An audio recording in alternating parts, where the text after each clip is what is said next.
Nah, mulai. variabel ini yang kita sebut dengan namanya adalah model ekonomi, karena hanya merupakan kerangka dasar dari data sesungguhnya.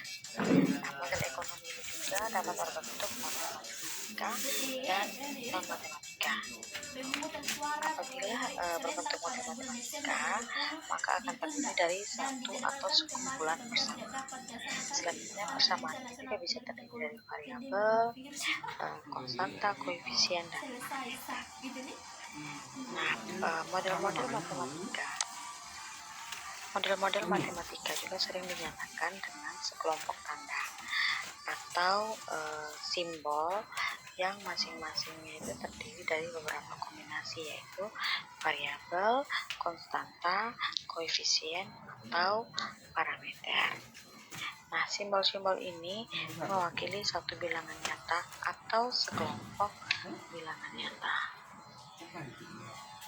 Suatu variabel adalah sesuatu yang nilainya dapat berubah-ubah dalam suatu masalah tertentu. Nah, variabel dalam matematika itu sering dilambangkan dengan huruf terakhir dari abjad alfabet.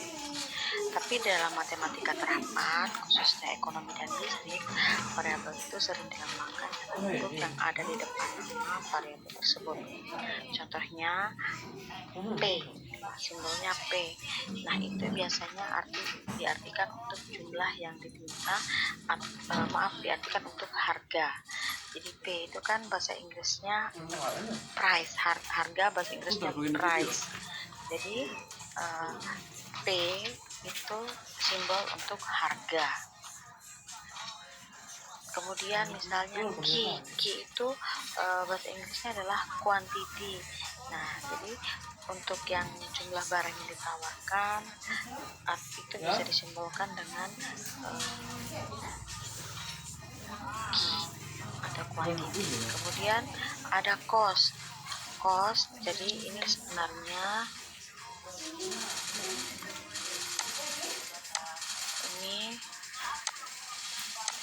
ini sebenarnya Q ini adalah quantity.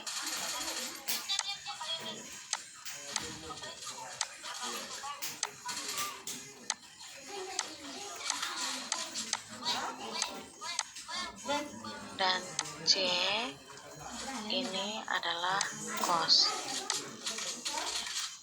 Jadi ini tidak sama dengan. Jadi variabel itu sekali lagi merupakan sesuatu yang nilainya dapat berubah-ubah dalam suatu masalah tertentu. Nah, simbolnya itu biasanya huruf awalan dari variabel yang kita gunakan. Jadi variabel harga, maka simbolnya adalah P, karena bahasa Inggrisnya adalah price. Begitu juga dengan quantity, jumlah yang ditawarkan atau yang diminta, atau bahasa Inggrisnya kuantitas. Tapi kan bahasa Inggrisnya quantity, jadi simbolnya adalah G. Kemudian cost, biaya, berapa besarnya biaya. Jadi simbolnya itu biaya adalah C. C itu adalah cost, bahasa Inggrisnya cost, jadi awalan katanya adalah C. Berikut juga dengan penerimaan. Penerimaan itu bahasa Inggrisnya adalah revenue. Nah, huruf awalnya adalah R. Jadi untuk yang penerimaan, simbol variabelnya adalah R. Itu juga investasi. Bahasa Inggrisnya investment. Jadi simbolnya adalah I, dan biasanya I besar. Kalau yang I tingkat bunga itu bahasa Inggrisnya interest rate, tapi simbolnya adalah I kecil. Nah, kemudian untuk variabel sendiri itu terbagi menjadi dua, yaitu variabel endogen dan variabel eksogen. Nah, kalau variabel endogen itu sendiri adalah suatu variabel yang nilai penyelesaiannya diperoleh dari dalam model. Sedangkan variabel eksogen adalah suatu variabel yang nilainya diperoleh dari luar model atau sudah ditentukan berdasarkan data yang ada. Nah, kemudian biasanya itu dalam analisis penentuan harga dan jumlah keseimbangan pasar, suatu barang itu variabel P itu merupakan variabel endogen karena nilai variabel P akan diperoleh konsumen. Variabel P ini merupakan variabel eksogen karena variabel P merupakan data konsumen perorangan. Jadi suatu variabel itu mungkin merupakan variabel endogen pada suatu model dan mungkin juga merupakan variabel eksogen pada model yang lainnya. Nah, untuk membedakan variabel eksogen, endogen, dan variabel eksogen nanti akan kita bahas lebih dalam setelah ini dalam fungsi persamaan sehingga teman-teman tidak pusing dan tidak bingung. Terus kemudian setelah variabel kita juga harus mengetahui namanya konstanta. Nah, konstanta itu adalah suatu bilangan nyata tunggal yang nilainya tidak berubah-ubah dalam suatu masalah tertentu.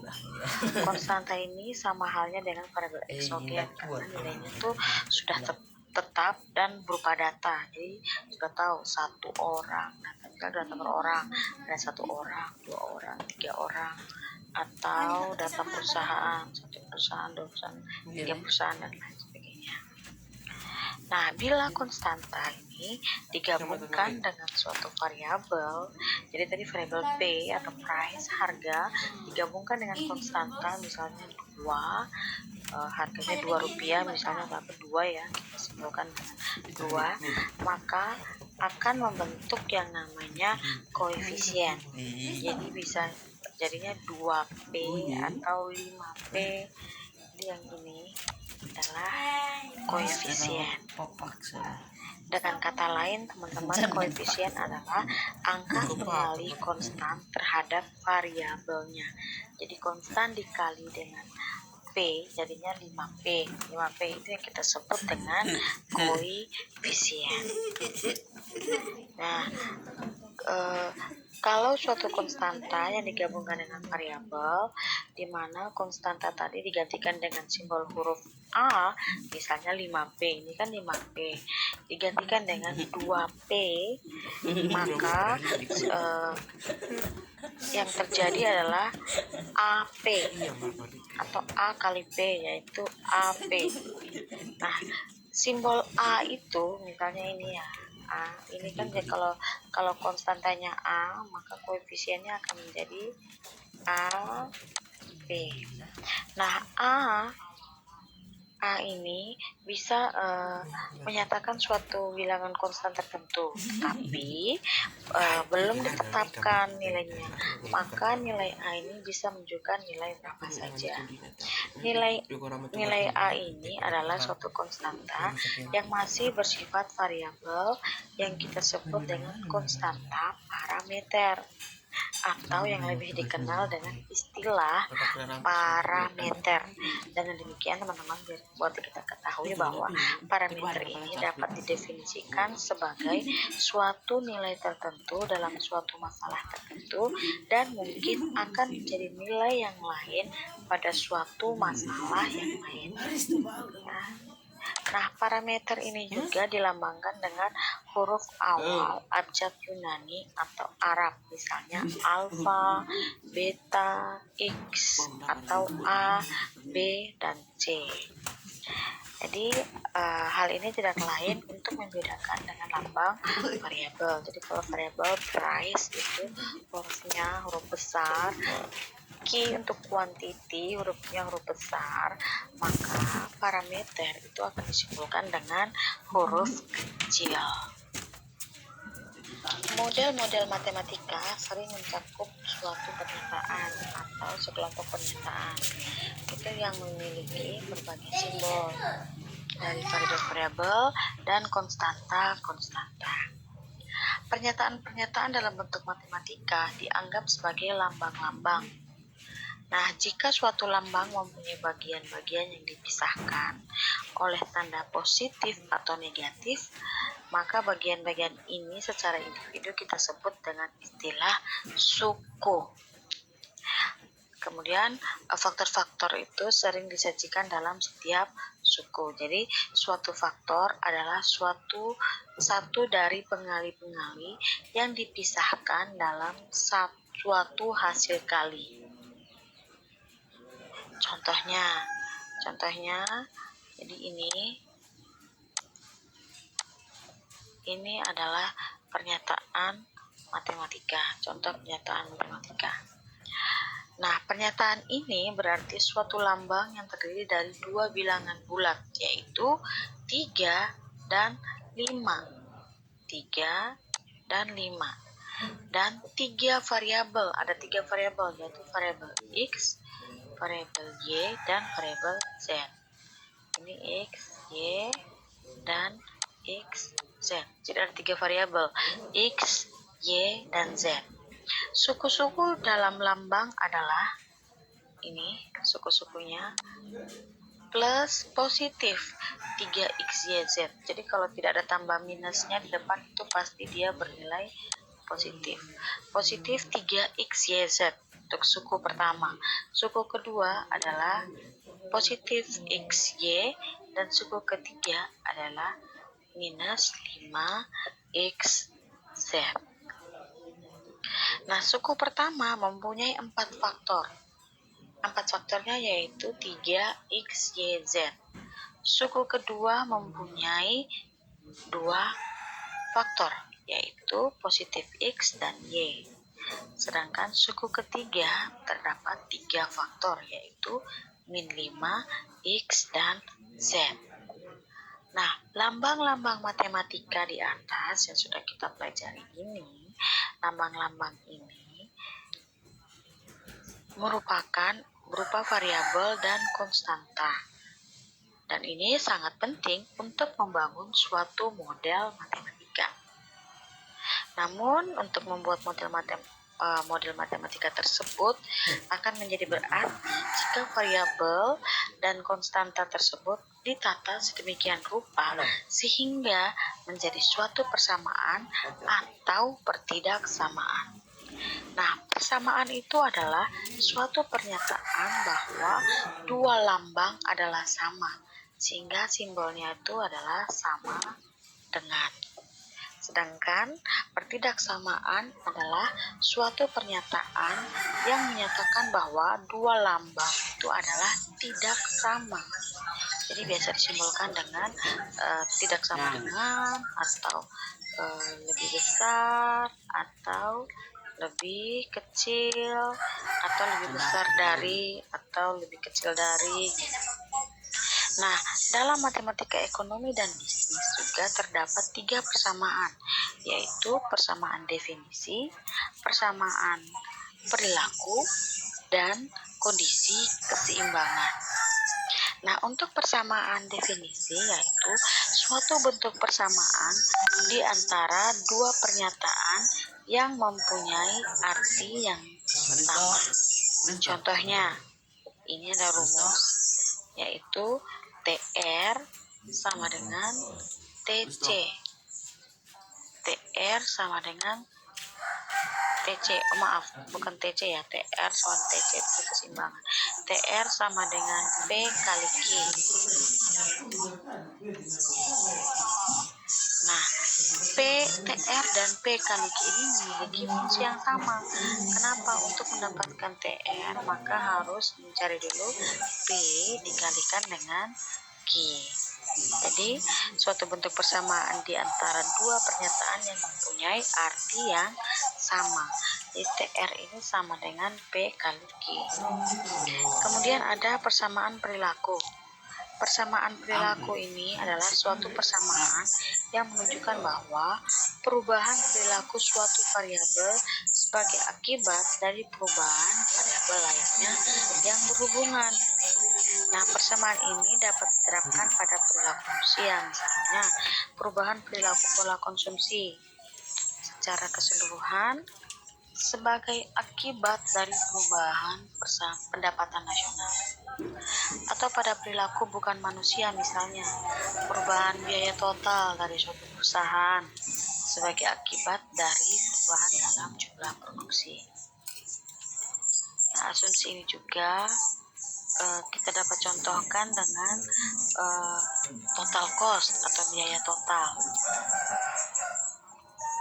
Jadi TC atau total cost itu sama dengan contohnya 150 tambah Y. Untuk persamaan perilaku ada dua persamaan akan kita jadikan contoh, yaitu TC sama dengan 100 tambah 25Q dan TC sama dengan 150 tambah Q. Nah, kalau kita perhatikan, kedua persamaan ini mempunyai bentuk yang berbeda. Yang satunya 100 tambah 25Q, sedangkan yang satunya lagi 150 tambah Q. Jadi kondisi produksi yang diasumsikan itu berbeda. Jadi pada yang TC sama dengan 100 tambah 25Q itu biaya tetapnya adalah 100.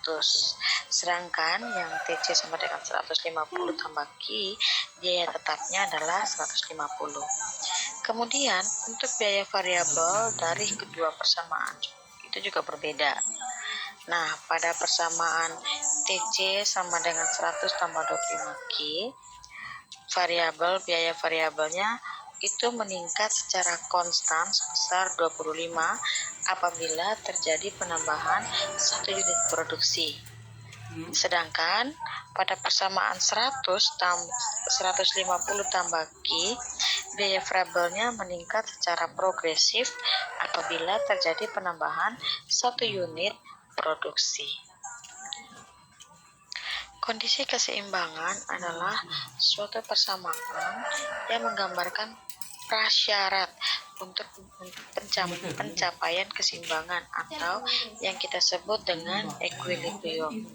Nah, dua kondisi keseimbangan yang paling terkenal dalam ilmu ekonomi adalah model kondisi keseimbangan pasar, yaitu permintaan sama dengan penawaran atau D sama dengan S.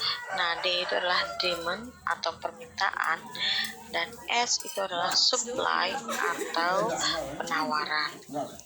Atau juga dalam model kondisi yang lain, misalnya kondisi keseimbangan pendapatan nasional di mana tabungan itu sama dengan investasi. Jadi tabungan itu adalah saving, jadi simbolnya adalah S. Dan investasi simbolnya adalah I. Dalam mempelajari fungsi dan hubungan tertentu, terlebih dahulu kita harus memahami atau mengerti tentang konsep himpunan, khususnya himpunan pasangan urut. Kenapa? Karena himpunan pasangan urut itu selalu menghubungkan dua elemen. Kedua elemen ini masing-masing dapat berfungsi atau suatu variabel. Misalnya, untuk setiap pasangan urut di mana elemen pertama dari pasangan adalah variabel X dan elemen kedua dari pasangan urut adalah suatu variabel Y. Ini berarti bahwa ada hubungan di antara variabel X dan variabel Y. Dengan kata lain, setiap hubungan pasangan berurut yang mempunyai elemen pertama X dan elemen kedua Y akan selalu merupakan suatu hubungan di antara elemen X dan Y. Hubungan di antara variabel X dan Y ini mengartikan bahwa suatu nilai X tertentu akan selalu berbentuk suatu hubungan dengan suatu atau lebih nilai Y. Namun, hal ini tidak selalu dapat terjadi jika untuk setiap nilai X tertentu yang berhubungan dengan satu dan hanya satu nilai Y, maka Y itu dikatakan sebagai fungsi dari X. Hubungan fungsional ini dapat dinyatakan dengan penulisan Y sama dengan fungsi X. Jadi persamaan Y sama dengan F dalam kurung X ini dibaca Y adalah sama dengan fungsi dari X. Jadi, fungsi mengharuskan adanya satu nilai Y yang unik untuk setiap nilai X, tetapi hal yang sebaliknya tidak diharuskan. Dengan kata lain, lebih dari satu nilai X dapat dihubungkan dengan nilai Y yang sama. Tapi sebaliknya, beberapa nilai Y tidak dapat dihubungkan dengan nilai X yang sama. Suatu fungsi juga dapat disebut dengan pemetaan atau transformasi. Jadi istilah ini menyatakan suatu tindakan yang menghubungkan satu dengan yang lainnya.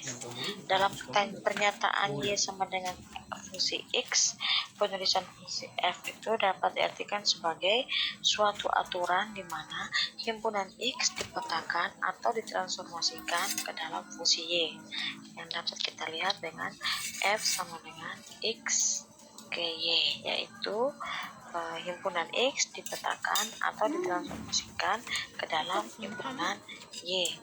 Jadi tanda anak panah itu menyatakan pemetaan, sedangkan huruf F itu melambangkan aturan dalam pemetaan.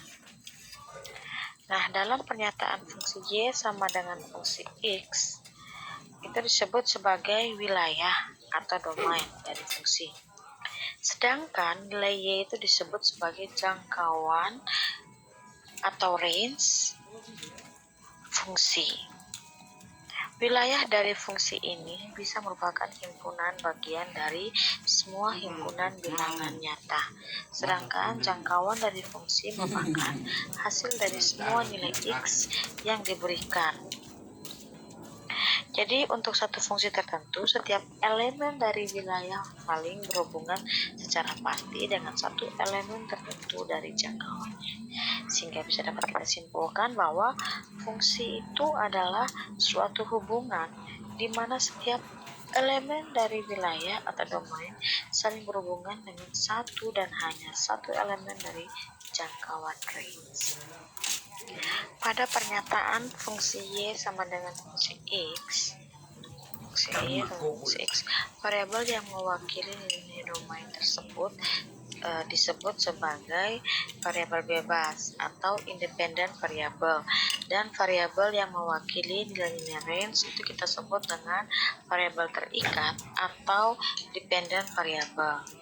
Nilai-nilai dari variabel bebas ini dapat ditentukan secara bebas oleh analis dalam suatu masalah, sedangkan nilai-nilai dari variabel terikat hanya tergantung dari variabel bebas tadi. Nah, dalam analisis ekonomi dan bisnis dengan menggunakan model-model matematika, seringkali itu secara mudah dapat ditentukan variabel mana yang termasuk variabel bebas dan variabel terikat dalam suatu model. Namun ada pula yang sulit untuk ditentukan karena di antara kedua variabel tersebut tadi saling ketergantungan. Dengan kata lain, variabel bebas dapat dianggap sebagai variabel terikat atau sebaliknya. Contohnya di antara variabel harga dengan variabel jumlah yang diminta. Variabel harga itu mempengaruhi berapa banyak jumlah yang barang yang akan diminta. Sehingga variabel harga dianggap sebagai variabel bebas dan dapat dituliskan seperti ini. Q sama dengan fungsi P. Namun seringkali variabel jumlah atau Q itu mempengaruhi variabel harga, sehingga variabel jumlah yang diminta itu dianggap sebagai variabel bebas. Nah, kalau variabel bebas, maka persamaannya akan menjadi P sama dengan fungsi Q. Jadi kedua variabel ini dapat saling dipertukarkan satu sama lainnya. Variabel-variabel ekonomi yang saling ketergantungan satu sama lainnya di dalam model ekonomi sering kita sebut dengan istilah yang namanya model simultan. Misalkan di atas suatu bidang datar digambarkan suatu garis lurus horizontal dan garis lurus vertikal yang saling berpotongan secara tegak lurus, maka akan tampak seperti yang ini ya teman-teman. Nah, gambar ini sering disebut dengan bidang koordinat atau bidang kartesian. Garis lurus horizontal ini mewakili nilai-nilai domain yang disebut sebagai sumbu absis X, sedangkan garis lurus vertikal mewakili nilai-nilai range dan disebut sebagai sumbu ordinat Y. Jadi ini adalah Y dan ini adalah X. antara sumbu X dan sumbu ordinat Y akan menghasilkan titik 0,0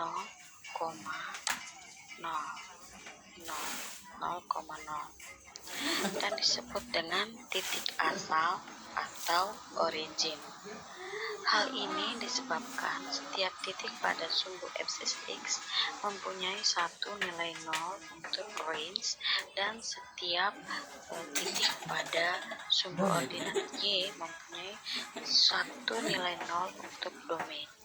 Selanjutnya, perpotongan antara kedua sumbu, baik sumbu abscis X maupun sumbu ordinat Y, yang diukur dari titik 0 disebut sebagai titik koordinat atau sumbu koordinat.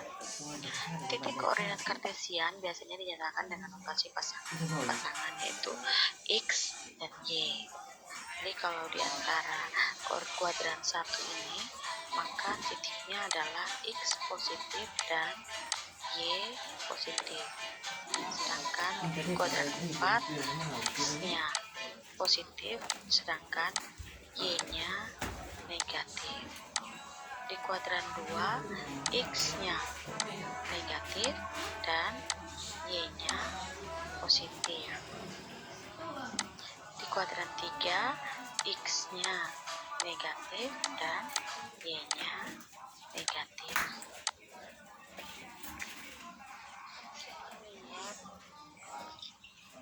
Fungsi linier adalah fungsi paling sederhana karena hanya mempunyai satu variabel bebas dan berpangkat satu pada variabel tersebut.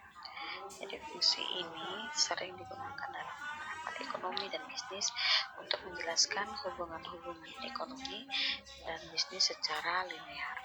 Di samping itu juga fungsi ini merupakan dasar untuk mempelajari fungsi-fungsi lainnya yang lebih rumit dalam penyelesaian. Suatu fungsi linear bila digambarkan dalam bidang kartesius, maka grafiknya merupakan suatu garis lurus. Kemiringan pada setiap titik yang terletak pada garis lurus tersebut itu adalah sama. Nah, kemiringan dari fungsi linear dengan satu variabel bebas X adalah sama dengan perubahan dalam variabel terikat dibagi dengan perubahan dalam variabel bebas dan biasanya dilambangkan dengan huruf M.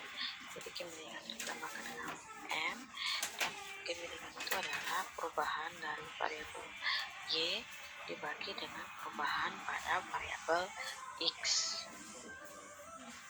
Secara geometri, kemiringan suatu garis lurus adalah tangen dari sudut yang dibentuknya terhadap sumbu abscis X. Sudut tangen itu adalah perbandingan antara sumbu vertikal Y dengan sumbu horizontal X. Pada gambar ini, garis ini mempunyai kemiringan positif karena naik dari kiri bawah ke kanan atas. Sehingga jika X naik, maka Y juga akan naik. Nah, berikutnya ada kemiringan negatif, yaitu kurva berbentuk menurun dari kiri atas ke kanan bawah, dimana jika X-nya naik, maka Y-nya akan menurun. Ya. Berikutnya juga ada kemiringan garis 0 karena X bertambah, Y-nya tetap atau konstan. Ada lagi kemiringan garis tak tentu karena X konstan dan Y-nya tak tentu. X-nya tetap tapi Y-nya tak tentu. Nah, parameter lainnya dalam variabel untuk fungsi linear juga kita sebut dengan yang namanya adalah titik potong dengan sumbu Y bila X sama dengan 0. Jadi titik potong sumbu Y itu intercept Y dari suatu fungsi linear dengan satu variabel bebas adalah sama, yaitu sama dengan nilai dari variabel terikat bila nilai dari variabel bebas sama dengan 0. Contohnya, persamaan linear kita adalah Y sama dengan 15 kurang 2X. Nah, maka titik potongnya jika X sama dengan 0 maka Y-nya sama dengan 15, maka titik potongnya pada X-nya 0 dan Y-nya 15. Suatu fungsi linier yang mencakup satu variabel bebas dan satu variabel terikat mempunyai bentuk umum seperti ini. Y sama dengan A0 tambah A1X, di mana A1 ini tidak sama dengan 0. Bentuk ini disebut sebagai bentuk kemiringan titik potong atau slope intercept. Bentuk seperti ini bila dilihat dari letak kedua variabel X dan Y, maka bentuk ini dapat disebut sebagai bentuk eksplisit karena variabel bebas X dan variabel terikat Y saling berpisah oleh tanda sama dengan. Nah, untuk fungsi linier bentuk seperti ini nilai kemiringannya adalah A dan nilai titik potong sumbunya adalah 0, A0. Nah, contohnya Y sama dengan 5 tambah 3X, maka kemiringannya adalah 3, M sama dengan 3, dan titik potongnya jika X sama dengan 0 berarti 3 kali 0 5 tambah, maka dapatnya 5. 3 kali 0 3, 5 tambah 0 dapatnya 5. Jadi titik potongnya adalah 0,5.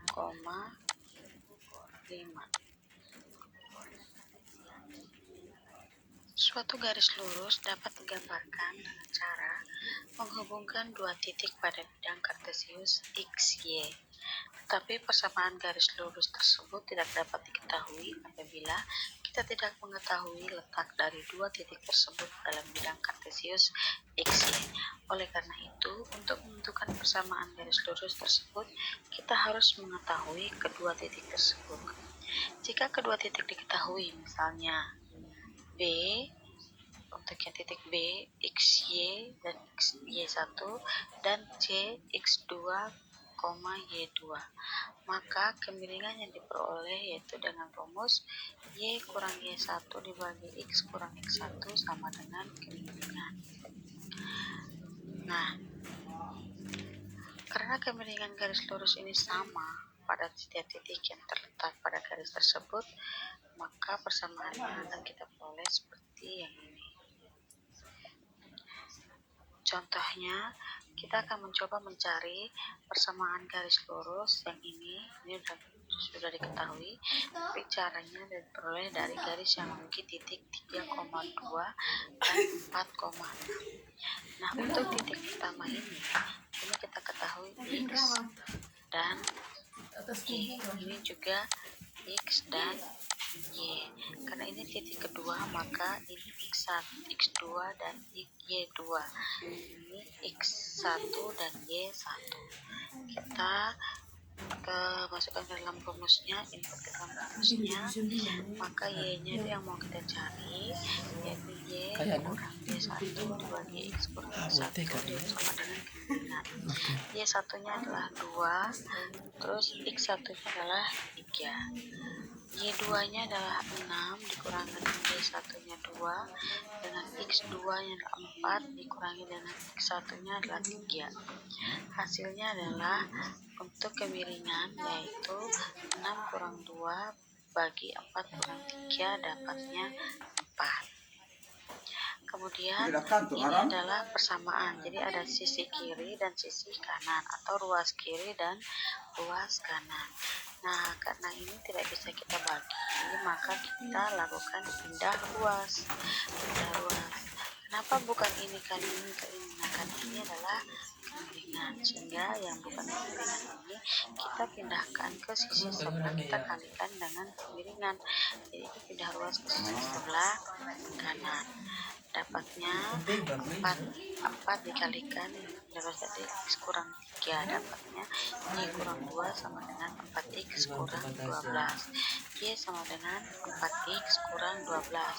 Min 2 ini ada di sisi ruas sebelah kiri, pindah ke ruas sebelah kanan karena kita mau mencari persamaan Y sama dengan fungsi X. Jadi pindah ruas, maka yang tadinya negatif akan berubah menjadi positif karena pindah ruas. Jadi sekali lagi untuk pindah ruas itu adalah yang konstanta, ya, konstanta. Nah, sehingga kita dapatkan persamaannya adalah Y sama dengan 4X kurang 10. Setelah kita temukan persamaannya, maka kita akan mencari titik potong masing-masingnya dari persamaan yang ada. Nah, untuk persamaan Y sama dengan 4X kurang 10, titik potong pertama, apa yang akan kita cari jika X-nya sama dengan 0? Jika X sama dengan 0, maka Y-nya adalah min 10. Sehingga titiknya adalah X-nya 0, maka Y-nya adalah min 10. Ini min ya. Min 10 udah jadi di sini titiknya. Kemudian jika Y-nya yang 0, maka kita inputkan 0-nya di Y sama dengan 4X kurang 10. Ini sisi kanan kita pindahkan ke sisi sebelah kiri, jadi nilainya berubah menjadi minus 4X sama dengan minus 10. Maka X kita peroleh adalah min 10 dibagi min 4. Kenapa ini dibagi min 4? Karena ini adalah yang namanya koefisien. Koefisien dipindah ruaskan berarti dibagi. Min 10 bagi min 4 dapatnya 2,5.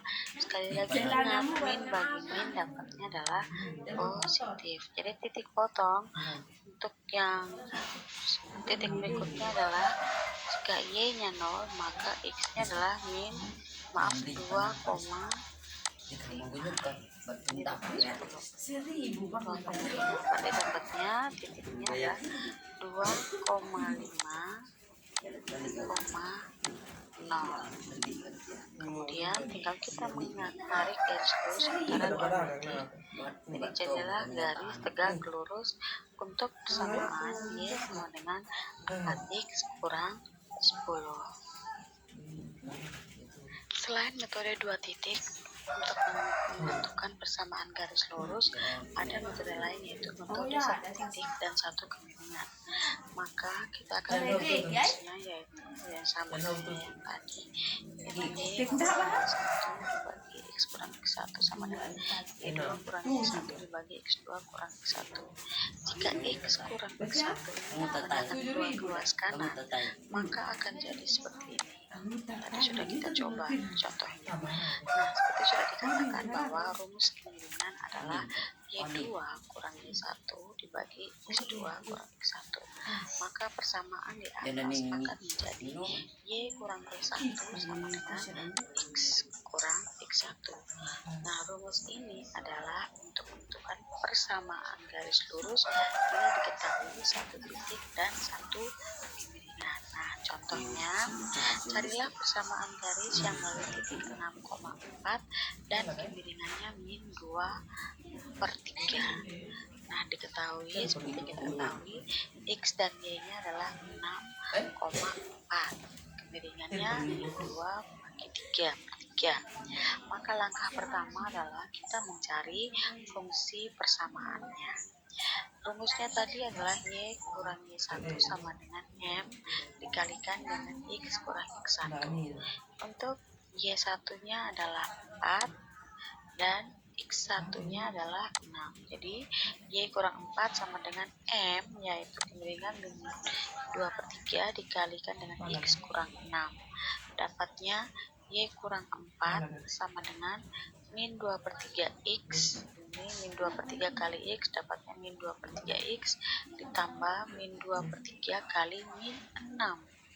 Itu dapatnya adalah positif 4.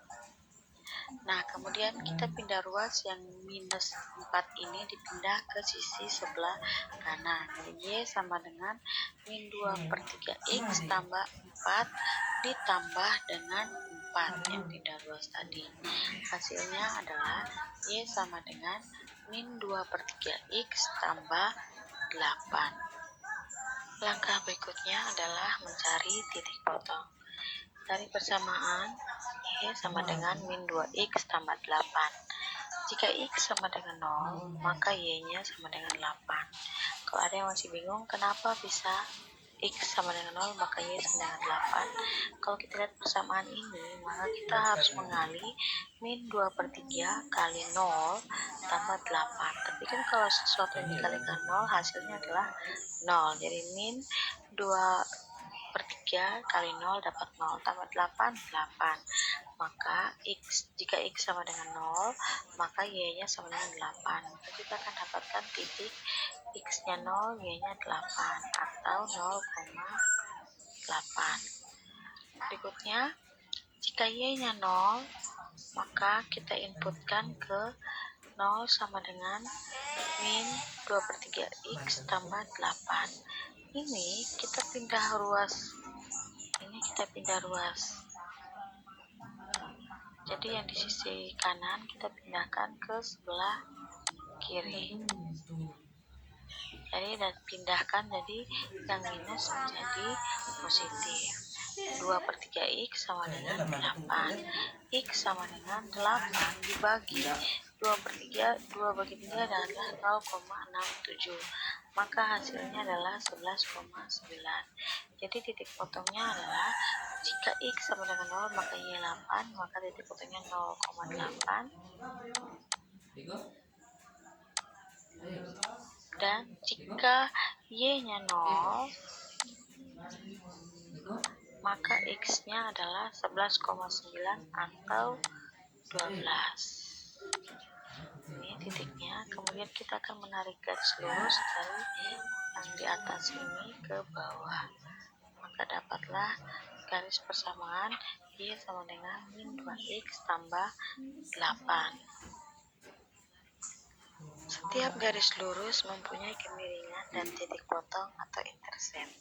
Apabila dua garis yang beda-beda atau sama, dan juga bila titik potong dengan sumber Y berbeda-beda atau sama, maka bila digambarkan dalam bidang kartesius XY akan terdapat 4 kemungkinan, yaitu dua garis lurus saling berpotongan, dua garis lurus saling sejajar, dua garis lurus saling berimpit, dan dua garis lurus saling tegak lurus.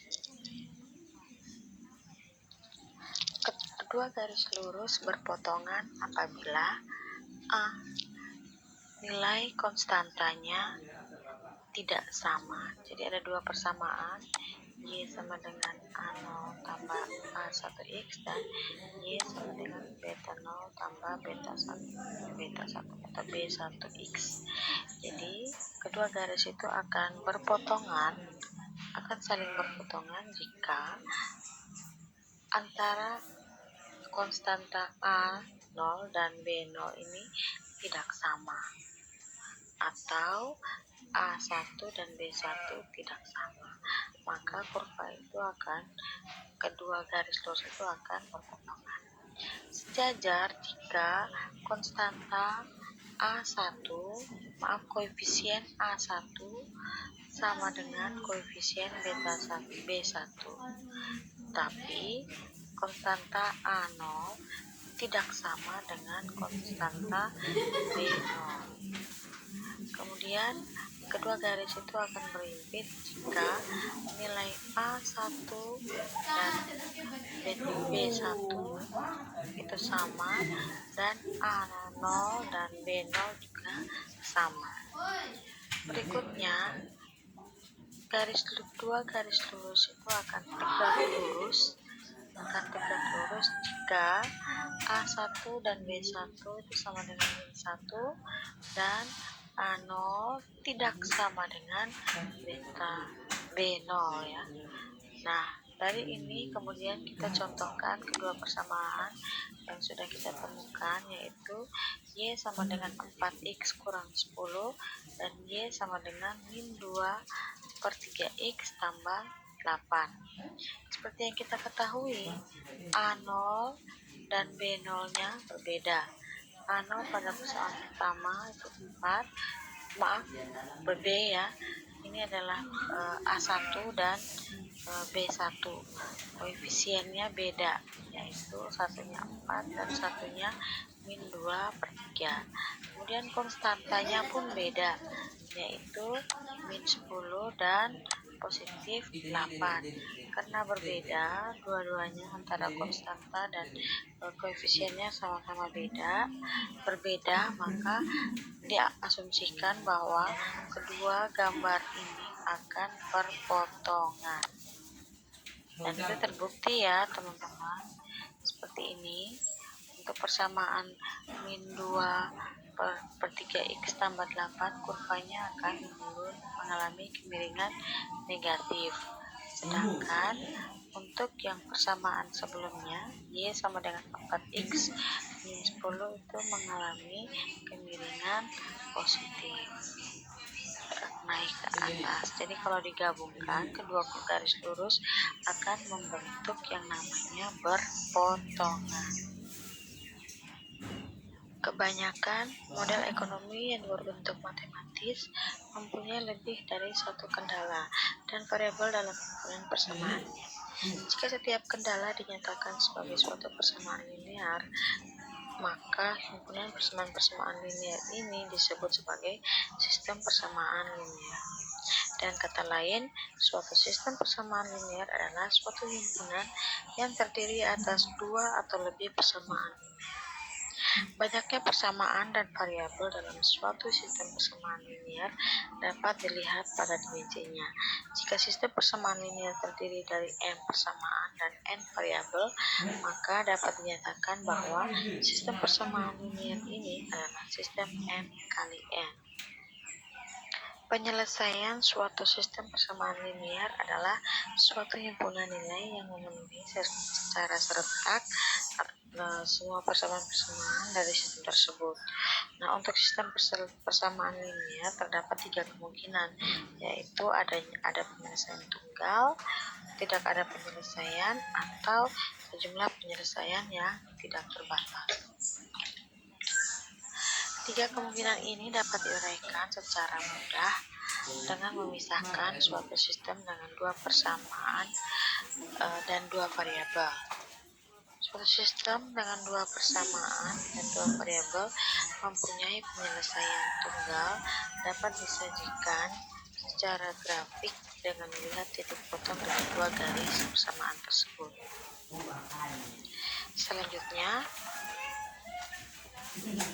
ini gambar kurvanya.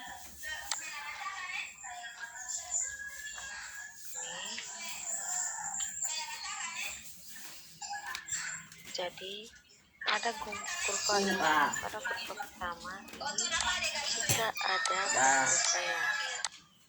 Jadi ini jika ada penyelesaian, maka suatu sistem persamaan linear mempunyai suatu penyelesaian yang tunggal, suatu sistem persamaan yang konsisten. Jadi pada kasus ini terdapat jumlah penyelesaian tidak terbatas juga untuk suatu persamaan, yaitu yang sama yang berikutnya tidak terbatas. Ini ya, tidak terbatas penyelesaiannya.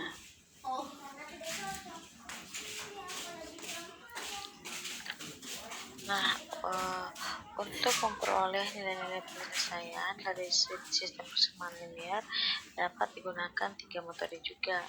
Jadi dari untuk penyelesaiannya sendiri ada 3 kurva, yaitu kurva yang ada penyelesaiannya, sekali lagi yang ini ada penyelesaiannya, ini tidak terbatas, dan ini kurva ini tidak ada penyelesaian. Nah, untuk peroleh nilai penyelesaian dari sistem persamaan linear dapat digunakan 3 metode, yaitu metode eliminasi, metode substitusi, dan metode matriks. Suatu sistem persamaan linear mempunyai suatu penyelesaian tunggal atau unik, itu adalah suatu sistem persamaan yang konsisten. Sedangkan suatu sistem persamaan linear yang tidak mempunyai suatu penyelesaian adalah suatu sistem persamaan yang tidak konsisten atau inkonsisten. Yang terakhir, suatu sistem persamaan linear mempunyai sejumlah penyelesaian yang tidak terbatas adalah suatu sistem persamaan yang saling ketergantungan di antara satu dengan lainnya. Metode pertama yang akan kita pelajari adalah metode eliminasi. Metode eliminasi ini merupakan salah satu teknik yang digunakan untuk memperoleh penyelesaian dari sistem persamaan linear. Nah, di samping itu, metode ini juga dapat memberikan suatu petunjuk untuk mendeteksi sistem persamaan yang tidak mempunyai penyelesaian atau sejumlah penyelesaian yang tak terbatas. Metode eliminasi ini bertujuan untuk menghapus sementara salah satu variabel. Nah, caranya adalah sebagai berikut. Langkah pertama adalah pilihlah salah satu variabel yang akan dieliminasi. Pilihlah salah satu variabel yang akan dieliminasi. Nah, di sini ada dua persamaan 1 dan persamaan 2. Nah, yang mau saya eliminasi adalah variabel variabel Y. Nah, karena variabel Y yang dipilih, maka kita harus melakukan pengalian konstan. Dikalikan dengan konstan sama dengan 1, sehingga kedua persamaan menjadi sama. Jadi di sini langkah kedua adalah kalikan kedua persamaan dengan suatu nilai konstanta tertentu bila diperlukan, sehingga koefisien pada variabel yang dipilih akan menjadi sama. Jadi kita lihat di sini ada koefisiennya 2 dan 4. Nah, saya harus memilih di kepengalinya yang intinya kita menjadikan angka koefisiennya ini sama. Di sini akan kita kalikan dengan 1.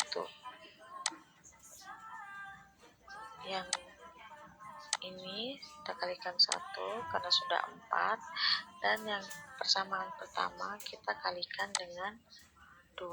Kenapa? Karena mau kita jadikan yang akan kita eliminasi ini sama.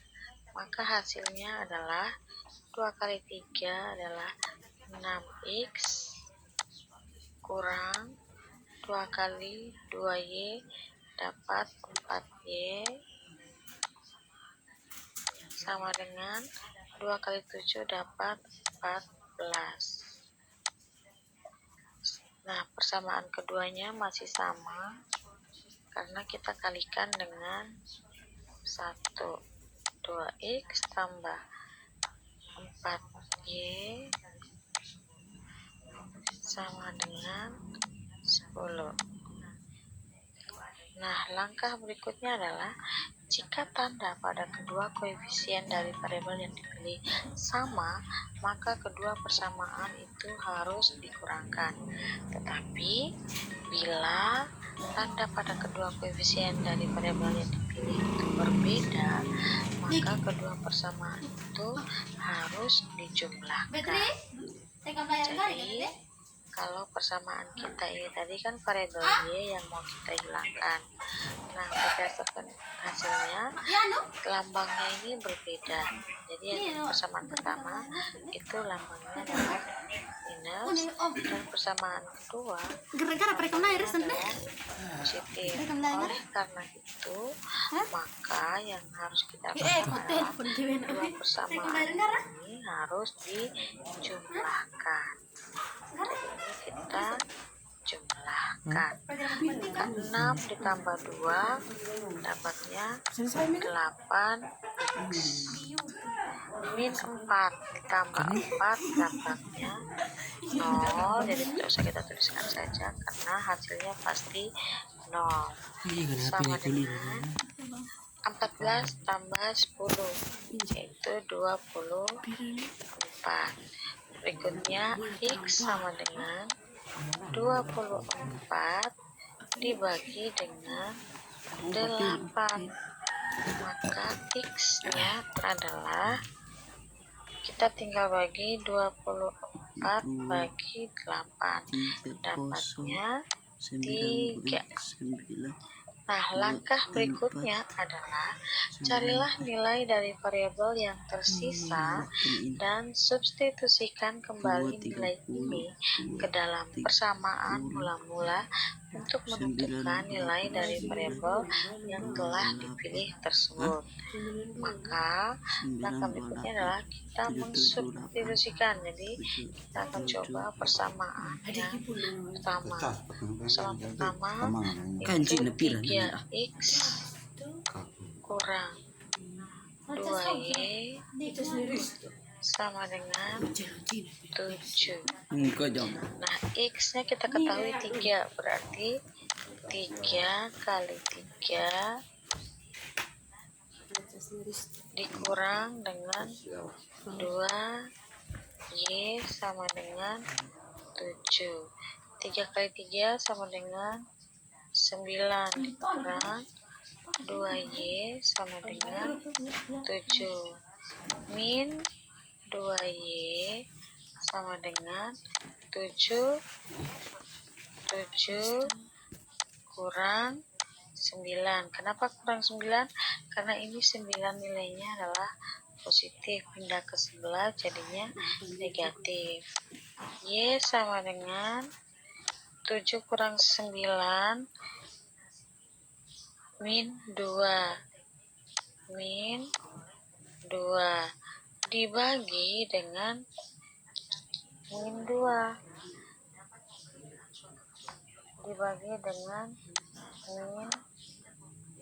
sehingga hasilnya adalah 1. Jadi x-nya 3 dan y-nya 1. Selain metode eliminasi, dalam menyelesaikan sistem persamaan linier, ada pula metode lain, yaitu metode substitusi. Nah, untuk memperoleh himpunan penyelesaian dari kedua variabel yang memiliki kedua persamaan dalam metode substitusi, maka kita akan mengikuti langkah-langkah berikut dengan menggunakan contoh yang sama. Dua persamaan yang sama, itu persamaan 1 dan persamaan 2. Langkah pertama adalah pilihlah salah satu variabel dalam salah satu persamaan, kemudian buatlah koefisien dari variabel tersebut menjadi 1. Nah, sekarang kita akan mencoba memilih dari kedua persamaan ini, maka persamaan yang akan saya pilih adalah persamaan yang kedua. Saya akan mencobanya, yaitu 2x tambah 4y sama dengan 10. 2x tambah 4y 4y sama dengan 10. Nah, setelah kita menentukan persamaannya, maka kita akan membuat koefisien dari variabel tersebut menjadi 1, atau x-nya sama dengan 1. Maka ini hasilnya adalah 2x sama dengan 10. Yang variabel y-nya kita pindahkan ke sebelah, karena mau kita buat x ini sama dengan 1. Berarti 10 dikurang. Kenapa kurang? Karena 4 di sini nilainya positif. Jadi kalau pindahkan ke ruas, maka akan menjadi negatif. Jadi 10 kurang 4 y.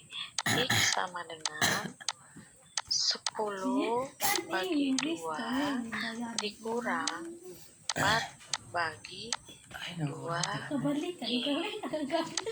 X sama dengan 10 bagi 2 itu 5 kurang 4 bagi 2 itu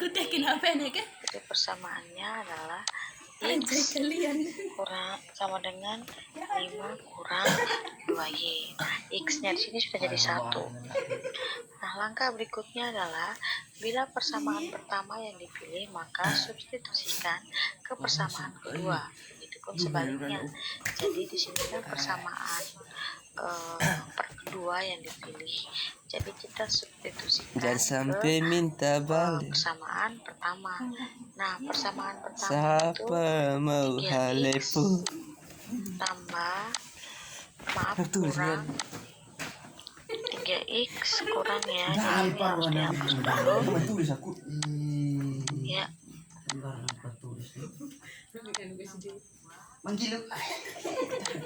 3x kurang 2y sama dengan 7. Nah, X yang kita ketahui adalah 5 kurang 2Y. Jadi, kita substitusikan 3 kali 5 kurang 2Y sama dengan,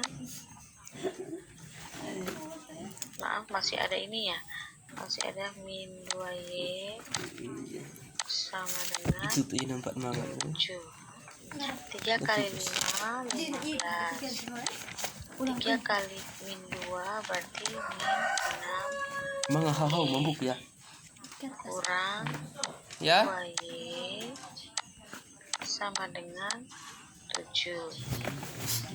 Min 6 kurang 2 dapatnya min 8Y sama dengan 7 dikurang dengan 15. Ini dapatnya min 8Y sama dengan